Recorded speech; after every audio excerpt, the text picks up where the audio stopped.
After 15 years of living in downtown apartments, my family and I decided it was time for a change. The constant noise of the city, the lack of green spaces, and the cramped quarters were wearing on all of us. My wife Sarah had been patient through my career advancement, supporting every long night and weekend I spent climbing the legal ladder. Our children, Emma and James, deserved a yard to play in and a neighborhood where they could ride their bikes without fear. With my recent appointment as Attorney General, we finally had the resources to make our suburban dream a reality. We spent 6 months searching for the perfect neighborhood. Every weekend was dedicated to open houses and drive-throughs of potential communities. Nothing felt quite right until we discovered Oak Ridge Estates. The moment we turned onto the main boulevard, I knew this place was different. Massive oak trees lined immaculately maintained streets. Children played freely on front lawns. The community pool sparkled in the sunlight, and tennis courts stood ready for friendly matches. But what truly caught our attention was the beautiful clubhouse at the center of it all, with its wide windows and welcoming porch. Sarah squeezed my hand as we toured a home just 3 blocks from the community center. "This is it," she whispered, and I had to agree. The house itself was perfect: 4 bedrooms, a spacious kitchen, and a backyard with enough room for a garden and play set. The price was at the top of our budget, but we both agreed it would be worth every penny to give our family this kind of life. The application process for Oak Ridge Estates was surprisingly rigorous. Beyond the typical mortgage approval, we had to submit to an HOA review that included personal references, employment verification, and a formal interview. The HOA fees were substantial, but they promised to maintain the pristine community we had fallen in love with. During our meeting with the HOA review committee, I noticed the unusually thick rulebook they referenced but dismissed it as thoroughness. When asked about my profession, I answered truthfully but downplayed it. My work had always been about serving justice, not intimidating others with my title. Moving day arrived on a perfect spring morning.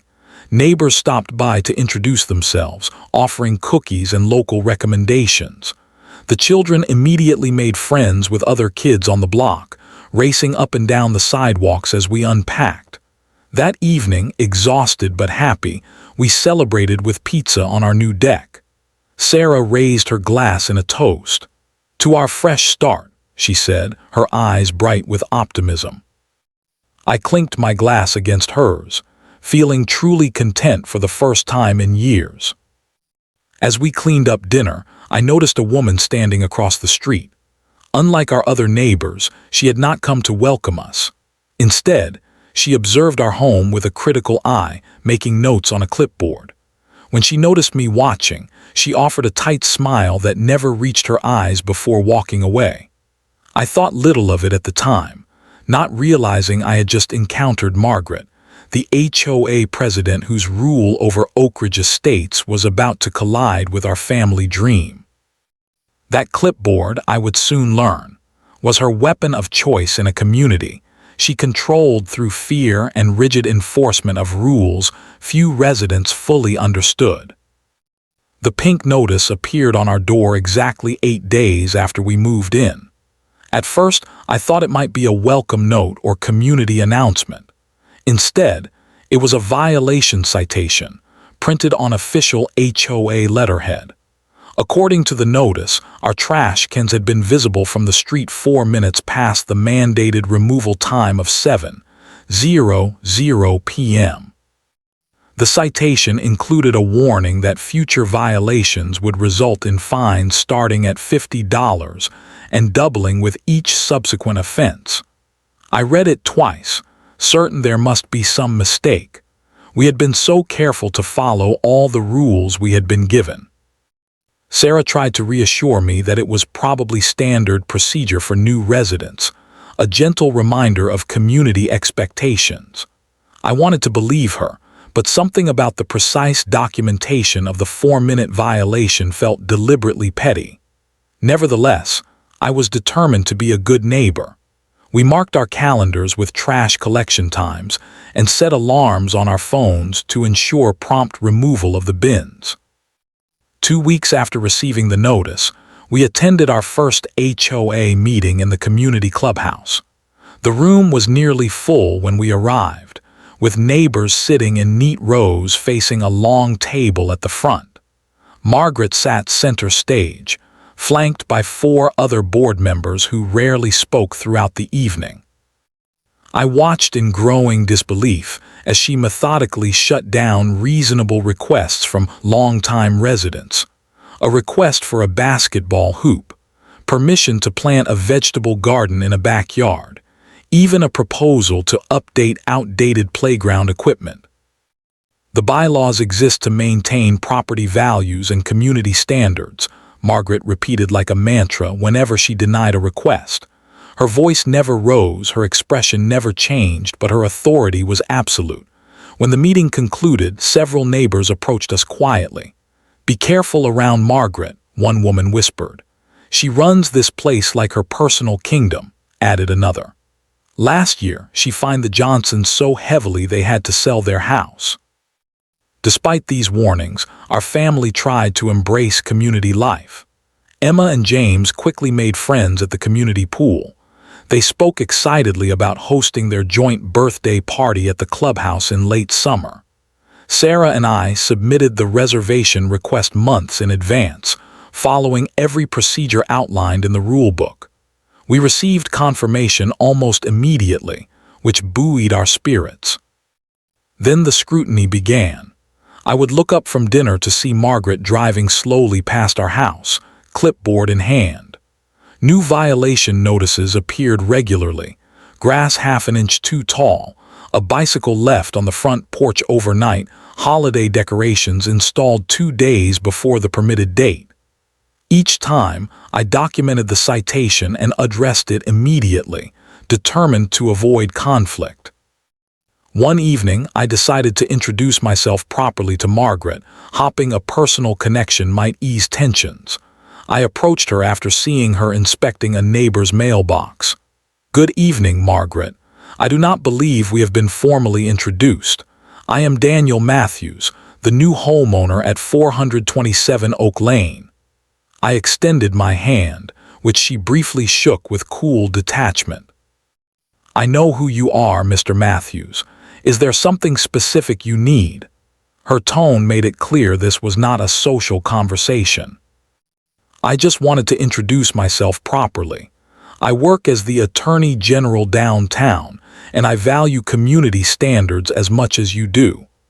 I hoped mentioning my position might establish some professional respect between us." Margaret's expression did not change. "I do not care what you do downtown, Mr. Matthews. In Oak Ridge, I am the authority. Your position means nothing here." She glanced at her watch. "Now, if you will excuse me, I have other properties to inspect." As she walked away, I stood speechless. In 20 years of legal practice, I had never been dismissed so thoroughly. When I returned home and shared the interaction with Sarah, her face fell. "This is not good, Daniel. The children have already sent out invitations for their party at the clubhouse." That night, I received an email notification of temporary amendments to clubhouse usage policies.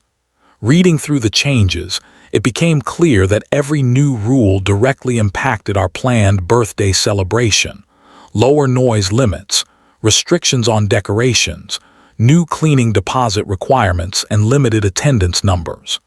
The timing was too perfect to be coincidental. Margaret was sending a message, and it was aimed directly at our family.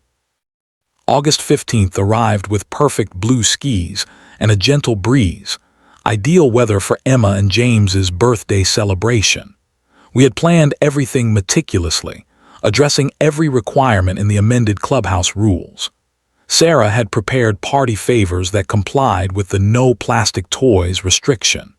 I had purchased special eco-friendly decorations that left no marks on walls. We had even hired a professional cleaning service to restore the clubhouse to pristine condition afterward. Despite our preparations, problems began immediately. When we arrived at the clubhouse at noon to set up, we discovered another family already inside, preparing for what appeared to be a baby shower. Confused, I showed the attendant our confirmation email, clearly stating our reservation from 1:00 to 4:00 p.m. The attendant looked flustered, checking his records several times before calling his supervisor. "There seems to have been a double booking," he explained apologetically, "but your reservation does appear to be the correct one." The other family was understandably upset, but eventually relocated to a smaller community room after seeing our documentation. The entire exchange delayed our setup by nearly an hour, putting us behind schedule as guests would soon arrive. Sarah worked quickly to arrange decorations while I inflated balloons and set up the food table. Our children watched excitedly, their faces glowing with anticipation as their special day finally arrived. By the time the first guests arrived, the clubhouse looked festive and welcoming despite our rushed preparations. 15 children and their parents filled the space with laughter and conversation. The party games were a hit, and everyone seemed to be enjoying themselves. Halfway through the celebration, I realized we had forgotten the ice cream cake in our freezer at home. With all the confusion of the double booking, this critical component of the party had been overlooked. "I will run home and grab it," I told Sarah. "It will only take 10 minutes round trip."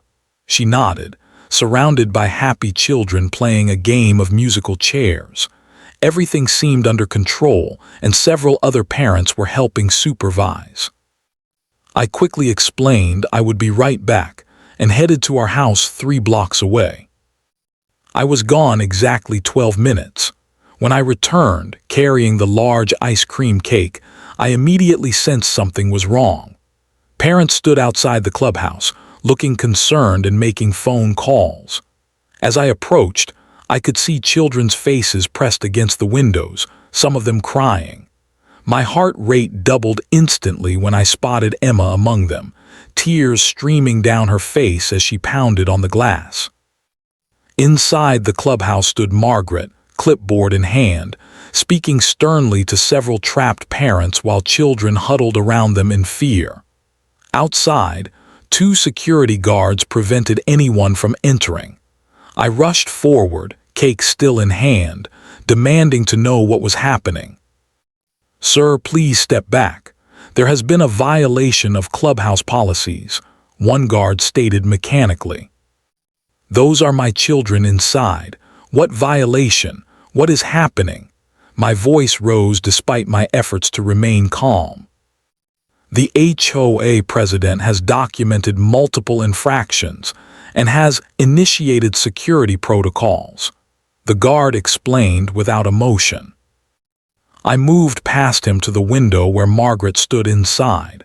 She saw me and approached the glass, speaking loudly enough to be heard through it. "Mr. Matthews, your party has violated noise regulations, exceeded occupancy limits, and engaged in unauthorized activities. The facility has been secured until proper documentation can be completed. You have locked children inside. Open this door immediately," I demanded, abandoning all pretense of politeness. Margaret's expression remained impassive. "Rules exist for a reason, Mr. Matthews. Perhaps next time you will follow proper procedures." She gestured around her. "The air conditioning has been shut down as per security protocols. I expect it will become quite uncomfortable soon. You should have considered the consequences before breaking the rules." Through the glass, I could see James holding Emma, both children frightened and confused. Other children were crying as the temperature inside noticeably increased. Parents inside were arguing with Margaret, but she maintained her position, clipboard held like a shield against their protests. My phone buzzed with a text from Sarah inside. She changed the door code. "We cannot get out. The kids are getting scared and hot. Do something." I pressed my hand against the glass, making eye contact with Emma, trying to reassure her even as rage built inside me. This was no longer about petty rules or neighborhood politics. Margaret had crossed a line by imprisoning children and parents over imagined violations. My professional training urged caution and procedure, but the parent in me was quickly overriding the attorney. I needed to get everyone out safely, and then there would be consequences Margaret could never imagine. "Margaret," I called through the glass, "there are children overheating in there. This is not just a violation of HOA policies, it is false imprisonment. Open this door now, or the next time we speak will be in a courtroom." For the first time, I saw uncertainty flicker across her face, but still, she did not move toward the control panel that would release the doors. The standoff at the clubhouse lasted 27 excruciating minutes before I located Martin, the community maintenance supervisor. He was initially reluctant to override Margaret's security lockdown, but changed his mind when I calmly explained the potential legal liability of maintaining a lockdown that endangered children's welfare. With visible nervousness, he used his master key to access the control panel and disable the security system. The doors unlocked with a soft click that belied the drama of the preceding half hour. Children spilled out of the overheated building, some crying, others simply looking confused and frightened. Parents followed, many of them furious and vocal about their outrage. Sarah emerged last, her face flushed from heat and anger, carrying our melting birthday cake. Emma and James ran to me, wrapping their arms around my legs. "She said we were breaking the rules, Daddy," Emma sobbed. "But we were just playing musical chairs." "Is our party over?" James asked, his voice small and disappointed. Margaret exited the building surrounded by her security team, clipboard still in hand, seemingly unmoved by the distress around her. She approached me directly. "Mr. Matthews, you will receive formal documentation of today's violations. The board will determine appropriate penalties at our next meeting." I kept my voice deliberately low and controlled. "Margaret, we need to discuss what just happened, immediately, in private." She glanced at her watch. "I have other appointments. You may submit your concerns in writing to the board." "You locked children in an overheated room. This goes far beyond HOA regulations." My professional training was the only thing keeping my voice steady. The security system engaged automatically. If you had followed guidelines, it would not have happened. Without another word, she turned and walked away, her security team flanking her as parents shouted questions and accusations that she ignored completely. That evening, after comforting our children and salvaging what we could of their birthday with a small family celebration at home, I attempted to address the situation through proper channels. I drafted a formal complaint detailing the events, citing specific violations of state law regarding unlawful restraint and child endangerment. Sarah reviewed it, adding details from inside the clubhouse during the lockdown. We hand-delivered it to Margaret's home that evening, but she refused to answer her door despite her car being in the driveway and lights visible inside. The following morning, I submitted the complaint to the HOA board through their online portal and requested an emergency meeting. 3 days passed with no response. I called each board member individually, leaving detailed messages explaining the urgency of the situation. Only one, Thomas Wilson, returned my call. "Look, Mr. Matthews," he said, his voice hushed as if afraid of being overheard. "We all sympathize with what happened, but Margaret controls everything here. We have all tried to stand up to her before. The last board member who consistently opposed her found his family subjected to daily inspections until he resigned and moved away. The board cannot help you." Undeterred, I attended the next scheduled HOA meeting the following week. When I attempted to raise the clubhouse incident during the public comment period, Margaret interrupted before I could finish my first sentence. That matter is under review and not appropriate for open discussion due to potential legal implications, she stated firmly, moving immediately to the next agenda item despite my protests. After the meeting, several neighbors approached me privately. They shared their own stories of Margaret's reign of tyranny, canceled pool passes for minor infractions, denied home improvement requests without explanation, excessive fines that seemed targeted at specific families. One elderly couple tearfully described how Margaret had threatened foreclosure proceedings over holiday decorations they had failed to remove on time, while allowing her friends on the same street to maintain similar displays for weeks past the deadline. I spent the next several evenings reviewing state HOA laws and the Oak Ridge Estates bylaws. My legal background proved invaluable as I identified numerous violations in both Margaret's personal conduct and the board's procedures. I prepared a comprehensive, 15-page letter detailing these violations, citing relevant statutes and case law. I sent it via certified mail to each board member's home address, requesting immediate action to address the Clubhouse incident and the pattern of selective enforcement. 1 week later, I found the unopened envelope in my own mailbox, stamped with bright red letters, "Rejected, insufficient grounds." Someone had not even bothered to review my carefully prepared documentation before dismissing it outright. That evening, I sat at my desk, staring at the rejected letter under the soft glow of my desk lamp. Sarah placed a gentle hand on my shoulder. "What now?" she asked quietly. I closed my eyes, feeling a shift inside me. Until now, I had been trying to separate my professional life from my role as a homeowner and parent. I had been playing by Margaret's rules, trying to work within a system that she had manipulated to serve her own purposes. That approach had failed. I opened my eyes and looked at the family photo on my desk, Emma and James smiling broadly, unaware of the corruption in their new community. "Now," I said slowly, "I stopped being just a concerned homeowner. It is time to be the Attorney General." The returned letter marked a turning point in my approach. For weeks, I had deliberately avoided bringing my professional authority into what I considered a personal matter. I had wanted to resolve the situation as any other homeowner would, without special treatment or intimidation. That principled stance had gotten me nowhere.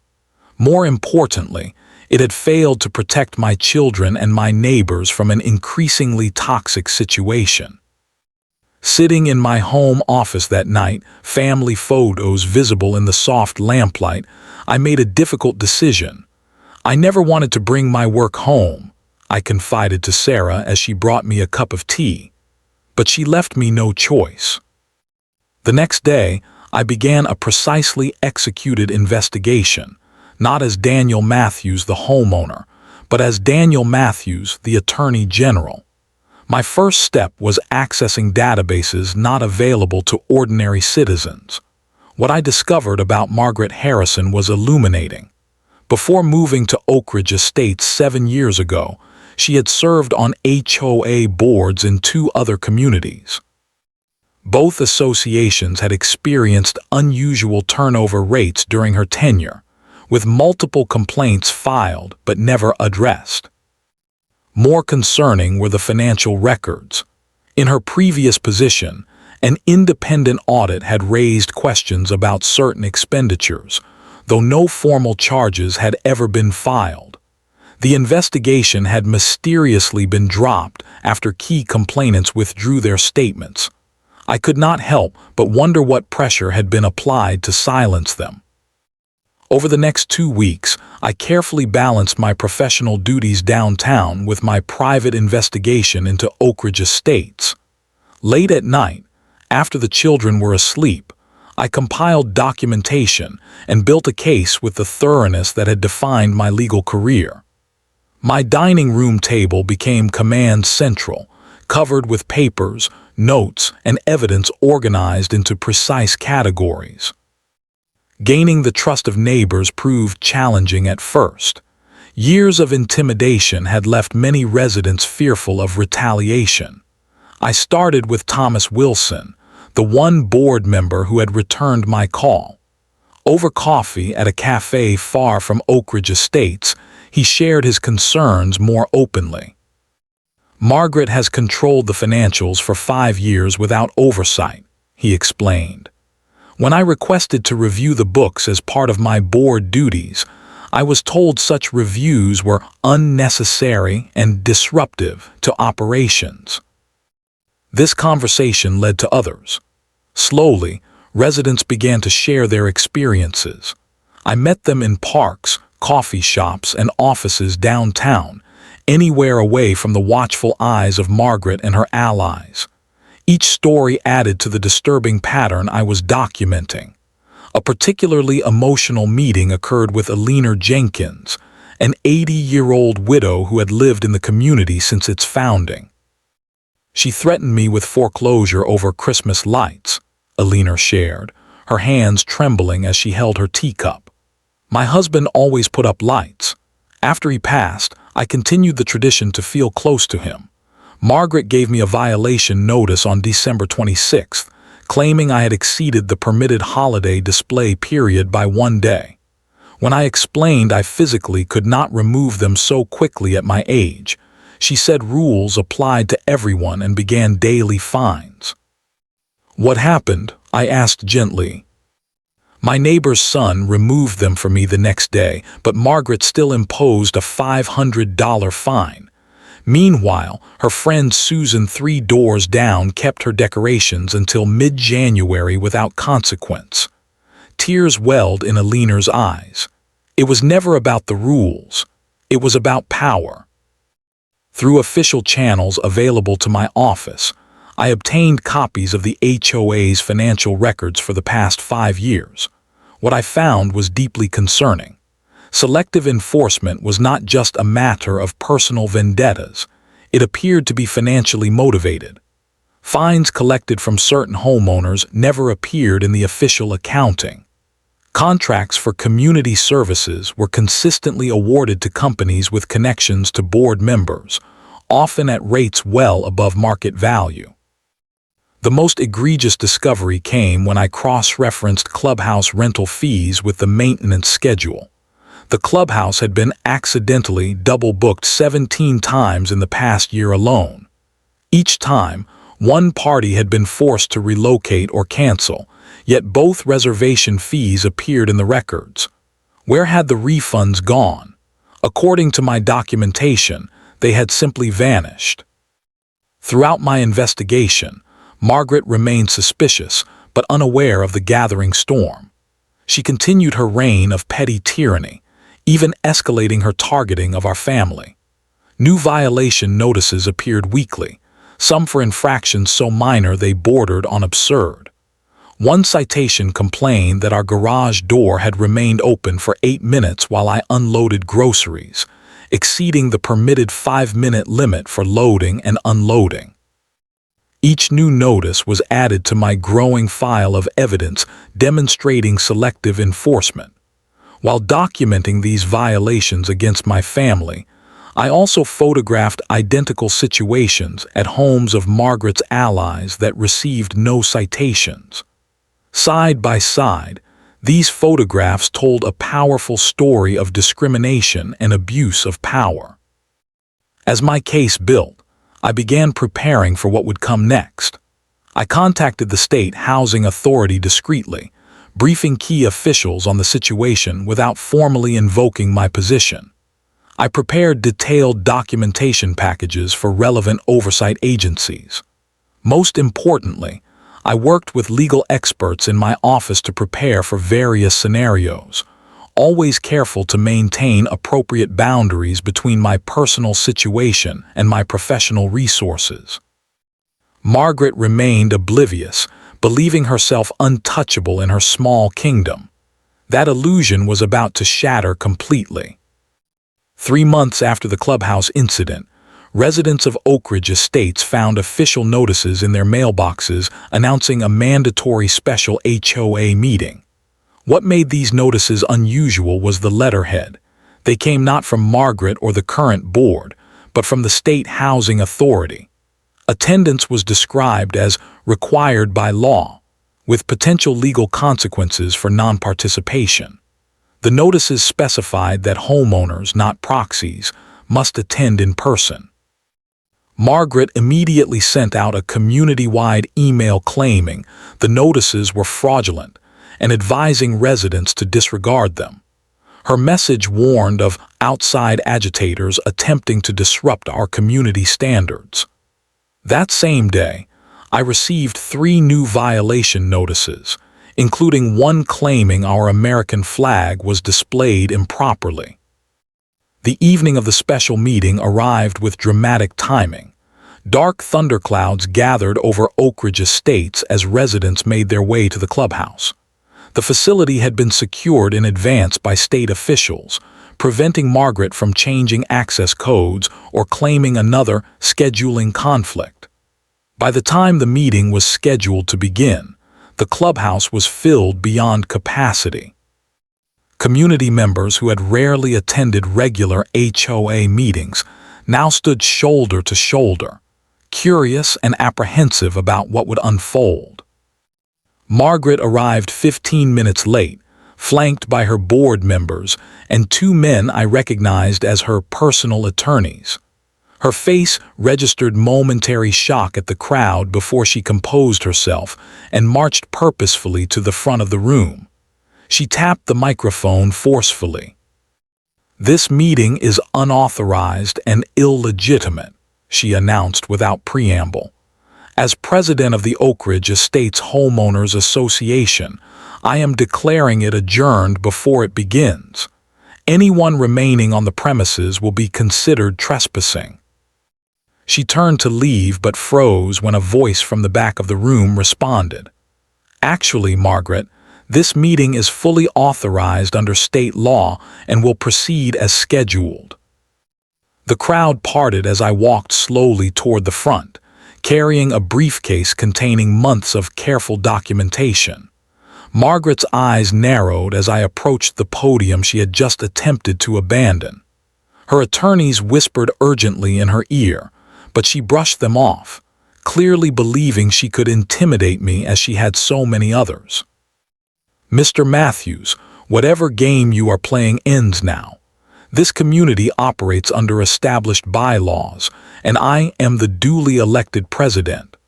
Her voice carried the same authoritative tone she had used countless times to silence opposition. I placed my briefcase on the table and surveyed the room.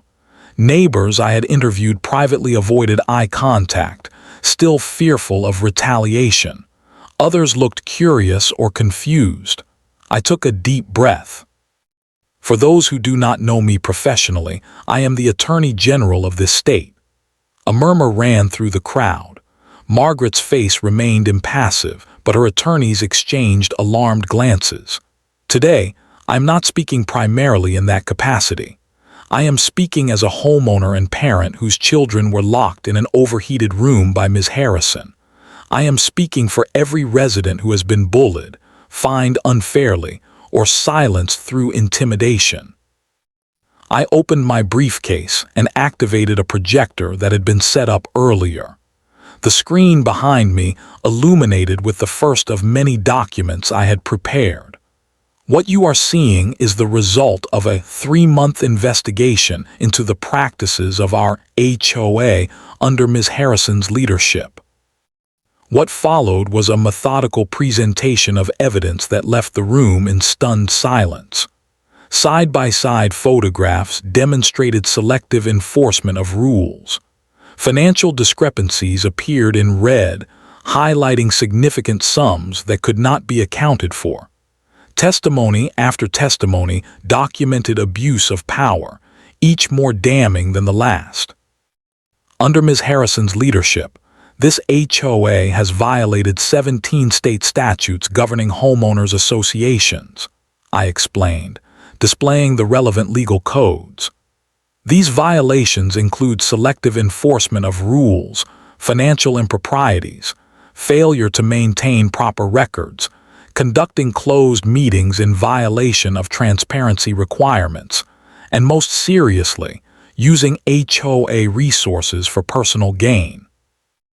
Margaret finally found her voice. These accusations are preposterous. The board has operated with complete transparency and integrity. Mr. Matthews is simply retaliating because he does not like following rules. Her dismissive tone, which had silenced so many before, now sounded hollow as evidence continued to appear on screen. When she attempted to adjourn the meeting unilaterally, a state official present informed her that she no longer had that authority. The board had been temporarily suspended pending investigation, effective as of that morning. Residents who had suffered under Margaret's regime for years began to find their courage. One by one, they stood to share their experiences. The elderly widow described her Christmas light ordeal, her voice growing stronger as she spoke. A young father detailed how his family had been targeted after he questioned a sudden increase in fees. A retired teacher explained how Margaret had denied her request for a wheelchair ramp, claiming it violated aesthetic standards, forcing her to sell her home when she could no longer navigate the steps. Throughout these testimonies, Margaret's face transformed from confidence to concern to panic. When finally given an opportunity to respond, her defensive accusations only confirmed the allegations. Without strict enforcement, property values would collapse, she insisted. I have given this community 7 years of dedicated service, protecting your investments when you were too short-sighted to do it yourselves. As the meeting concluded, state officials announced a full audit of HOA records and the establishment of an interim board until proper elections could be held.